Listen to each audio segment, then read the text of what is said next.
Good morning. Glad to see you all out on this wet Sunday morning. But we complained all summer we needed the rain, right? Do you ever feel like that you're never going to achieve the spiritual level that you aim for? That you think it's just unobtainable? Sometimes we do feel that way.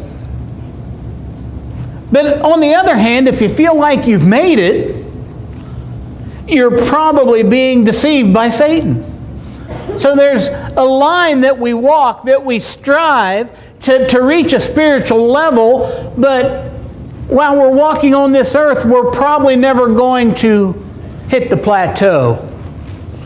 We'll never get to the top. Because we've got to keep on growing. You know, it's sort of ironic that in order to properly grow, we have to fight spiritual battles. But we're in the flesh. It's very difficult to fight fleshly battles, or spiritual battles, in a fleshly body, isn't it? And so we struggle with that sometimes. But friends, in order to break free from the prison that is our flesh, we must understand how to properly fight the battles we're faced with each day. How to overcome the enemy. First of all, I want to reveal to you something that's going to be news to all of us. We are fleshly beings. You didn't know that, did you? But we are fleshly beings. We are made up of two different parts. We are fleshly. We are spiritual. We live in the flesh. We live in the flesh, but we have a spiritual side. Now, when someone does something of the flesh, we immediately think of something sinful, and that's not necessarily true. Because everything we do is in the flesh. Because we live in a fleshly body. The problem is, most of the desires of the flesh are self-serving, and self-serving leads us to sinful activity. And so we have to learn how to deny ourselves. And that's what Jesus talks about when He's talking about following Him. Deny yourself. Now, it doesn't mean that we hurt our body. It doesn't mean that we deprive ourselves of food or anything like that. But what it's saying is these self-serving desires that we have to deny ourselves of those. Because as Christians, we all know it's most important that we put others first, right? Others are more important than ourselves. Paul teaches us that in the book of Philippians. He teaches us that in Romans. So it must be true. He says it twice. Our spirit and our mind want to do the right thing. However, the pull of the flesh is strong. I would venture to say that most Christians don't get up in the morning and say, yes, I want to sin today. I want to be evil. I want to be self-serving. Most of us, when we get up and we start our morning, we want to do what God calls us to do. We want to be pleasing to Him.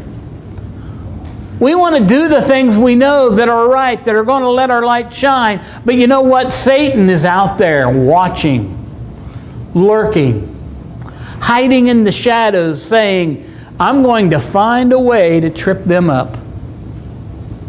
I'm going to find a way to put temptation in front of you so that you can't achieve that goal that you have. I mean, and it's something that we all struggle with. I mean, Paul even talked about this, how he struggled with it. In Romans chapter 7 and verse 23 says, but I see another law at work in the members of my body, waging war against the law of my mind and making me a prisoner of the law of sin at work within my members. Paul's saying, I know what my spirit wants to do, but my body seems to have a mind of its own. He says, and we struggle with that because the spirit and the body want two different things. I mean, in the garden, when Jesus asked his closest friends to pray for him because he's at the point of death, do you think they were that cold and calloused and had that much lack of concern for their best friend that, he's going to go pray, we're going to sleep?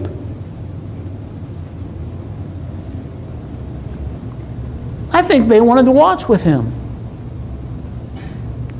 But the flesh took over. So when he said the spirit is willing, but the flesh is weak, that's exactly what he was talking about. We want to do the right thing, however, the body doesn't always cooperate. Now we might say, okay, we're in control of our body, and that's true. But if we're all in complete control, then why is there still sin in the world? Why? So we can see how that works. It's not as easy as it sounds. God knows that we are weak. Isn't that great to know that God, our Father, who has all the power, He knows we are weak. He knows we need help. The problem that we face is that in our weaknesses, we often try to be strong. I mean, have you ever come to a point where you know that you're weak and you pray to God, give me strength? It sounds like a good prayer. It really does. And I'm not telling you shouldn't pray that prayer, but what I'm telling you is I don't care how much strength God gives you, I think He knows your body can't handle it. So what we should pray for is, God, use your strength to help me overcome. To help me not to give in to this desire of the flesh. You know, we have this illusion as Christians that we must be strong. I can't let people see that I'm weak. I can't let people see that I struggle. So I have to put on this image that I am strong because people expect that of me. And that's true. People do expect that of us. But you have to stop and think, who do I need to be responsible to? To God. Because when we put this illusion on that we are strong, what happens, we often forget where the strength must come from. Look at what Paul said in Ephesians chapter 6 and verse 10. After he talks about the full armor of God, he says, finally, be strong in the Lord and in His mighty power.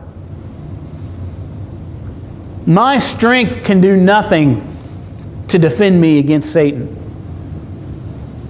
My strength can do nothing to keep me where I need to be spiritually. I have to depend on God. I have to be strong in the Lord and in His mighty power. That's what he was telling Paul when he says, when you are weak, that is when I am strong. He says, finally, when you give up, when you realize you've got no chance, when you realize you have to surrender to me because all strength comes from God. And friends, it is so difficult. It's difficult.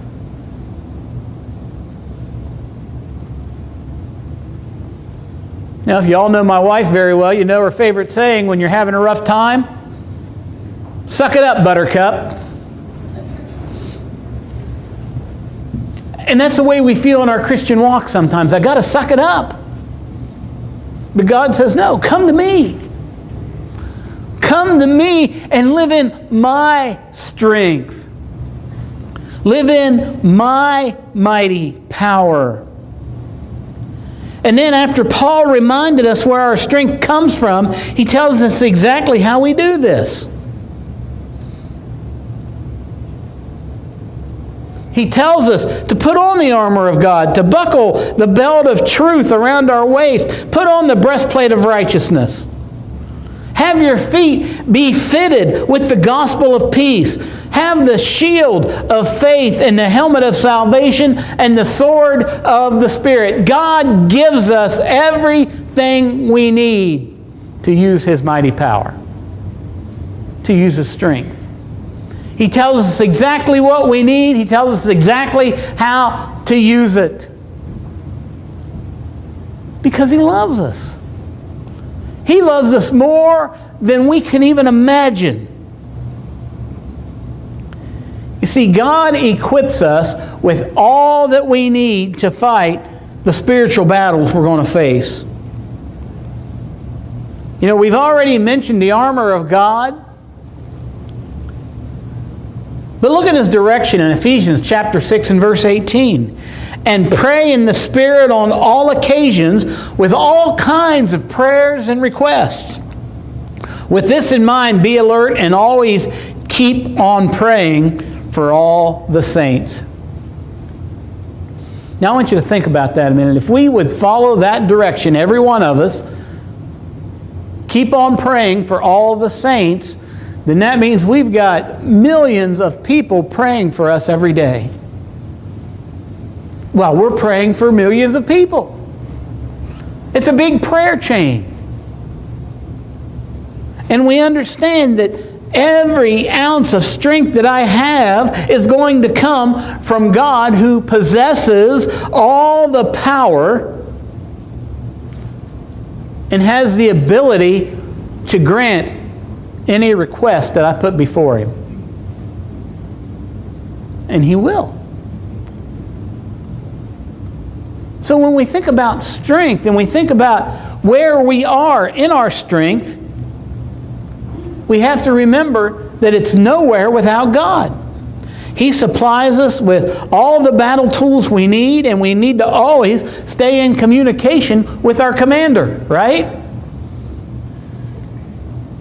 He's going to tell us how to react. He's going to tell us, He's going to show us what we need to do. And it always helps if we never forget Philippians 4:13. I can do all things through Him who strengthens me.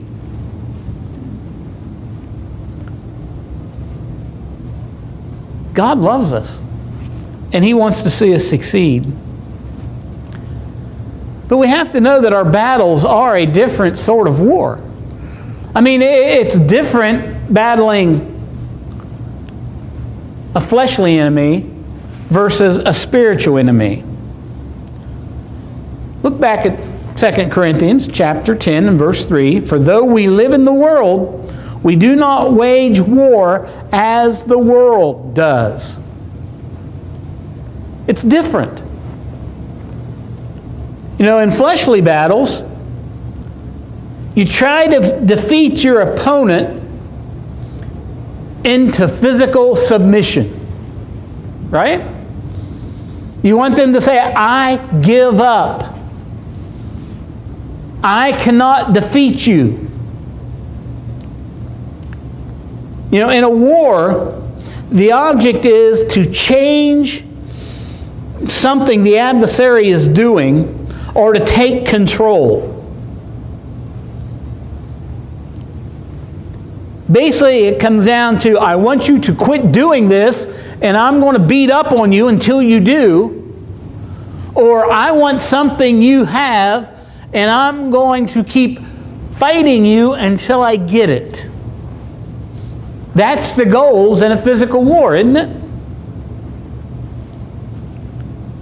So, it's submission in a physical sense. Now, spiritual battles are fought against a different kind of enemy. You know, and the thing that makes it so difficult is the fact you can't see your enemy. You know how difficult it is to fight an enemy you can't see? Everybody say yes because we do it every day. And we, as individuals, as fleshly beings, we are not going to take a spiritual being, such as Satan, and beat him into submission. So since we fight a different type of battle, or a different type of enemy, we have to fight with a different kind of weapon. Weapons of destruction aren't going to defeat Satan. Look at the next verse, 2 Corinthians 10:4. The weapons we fight with are not the weapons of the world. On the contrary, they have divine power to demolish strongholds. The Greek word translated weapons here is stratos or stratos, where we get our English word strategy. Without God's strategy, we cannot be victorious. Without the weapons that God provides us to fight these spiritual battles, we cannot be victorious. And of course, the strongholds that Paul is referring to here are not forts, not fortified cities, but the mind and the way the people think. I mean, there have been a lot of forts that have been conquered over time, hasn't there? The people have attacked and taken down the Alamo. Yeah, there was victory later, but the Alamo was defeated. But you think about this a minute. You can tear down walls.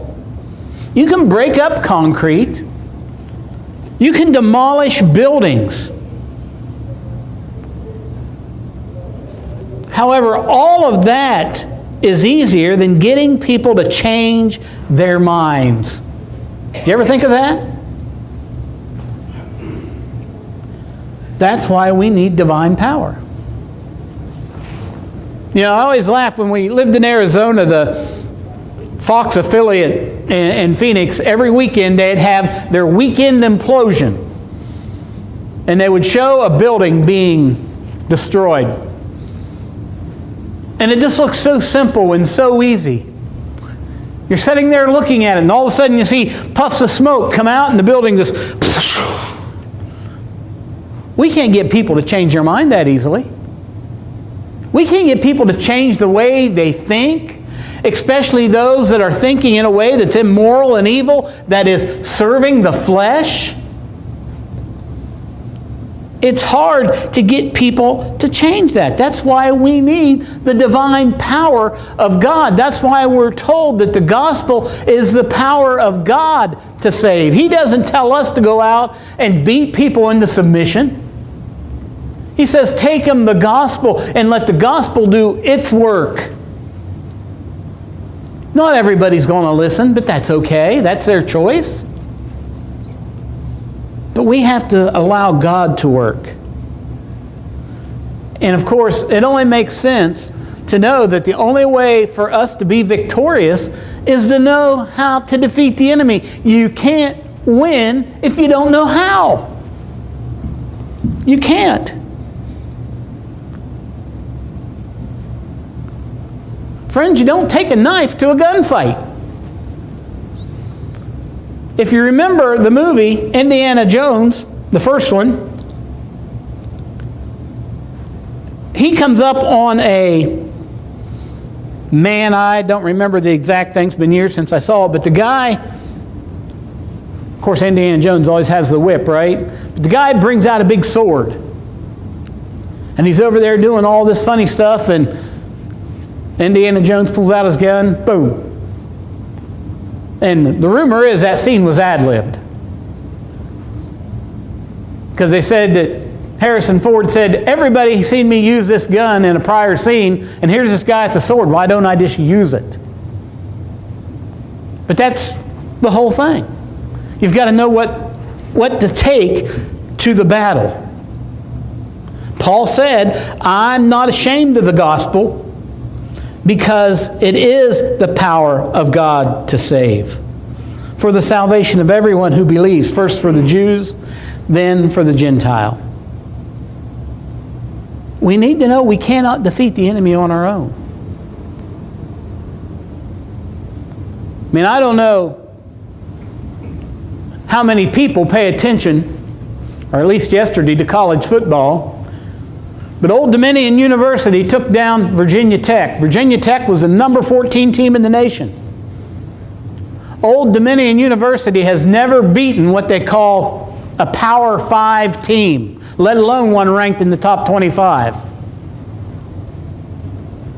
How did they do it? Because you look at this on paper, Virginia Tech is a far better team. They got far more talent. They took time, they studied the enemy, they knew what they were going to do, and they gave it their very best, and they won. Friends, when we look at Satan, we can look at him and say, there is no way we can defeat him. He's far too powerful for me. And so what we need to think about when we think about that is, we're right. We can't defeat him. But God can. I can hand it over to him because his gospel, it's the power of God for the salvation of everyone who believes. Breaking free starts within. I have to believe that I can. We're going to have much difficulty helping others to be free if we don't free ourselves. If you've ever flown, one of the instructions is oxygen mask will come down. If you have someone you need to help, put yours on first. It's not about being selfish. They're saying, look, if there's someone you need to help, you can't help them if you pass out. So put yours on first. So we can't help one another break free if we haven't done it ourselves. That if we haven't fought the battles, and we start by allowing Jesus to take control of our minds. 2 Corinthians chapter 10 and verse 5 says, we demolish arguments and every pretension that sets itself up against the knowledge of God, and we take captive every thought to make it obedient to Christ. People say, I can't help what I think. And you're right. Thoughts do pop into your head. But what you can do is not let it take a life of its own. Take it captive. Make it submissive to Jesus. That's what we do. We give it to Him. Jesus, I know I shouldn't be thinking this way. Take it. Take it. We clear our minds. And that doesn't mean that we lose free moral agency. It just means we choose to be Christ-like. We choose to accept that which He's put before us. Because in order to act like Christ, we must think like Christ. You can't act like somebody if you don't think like somebody. And so we have to learn to think like Jesus would think. How did Jesus think?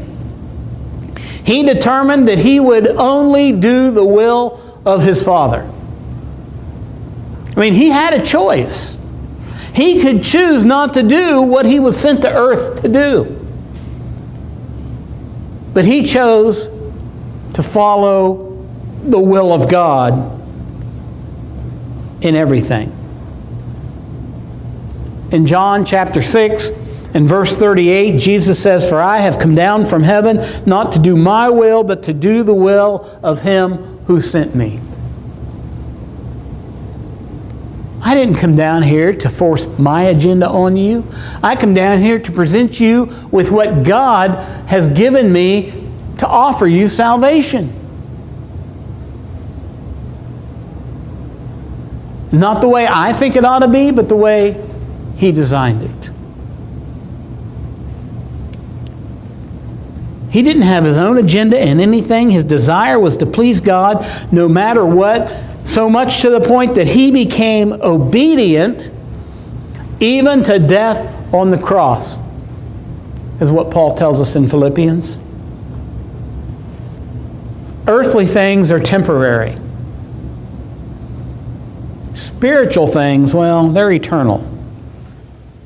And that's where our minds need to be. Paul said in Colossians chapter 3 and verse 2, set your minds on things above, not on earthly things. I mean, we have earthly responsibilities. I'm not going to deny that. We got things on earth that are important to us. I'm not going to deny that. But friends, our goals and our focus should be on things eternal. Things that go beyond this world. So in order to be free, we must know the truth. And of course, you know where we're going now, right?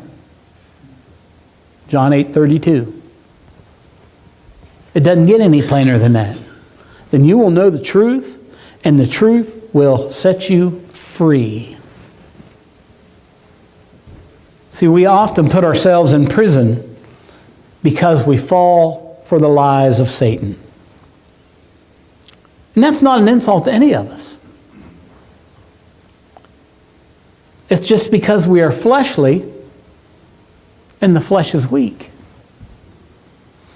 Satan is charismatic. He can be charming. He can lead us down paths that we never thought we would go. But remember, we don't sin because we are sinners. I mean, there's people that want to tell you, yeah, you're a born sinner. The Bible doesn't teach that. We don't sin because we're sinners. We're sinners because we sin.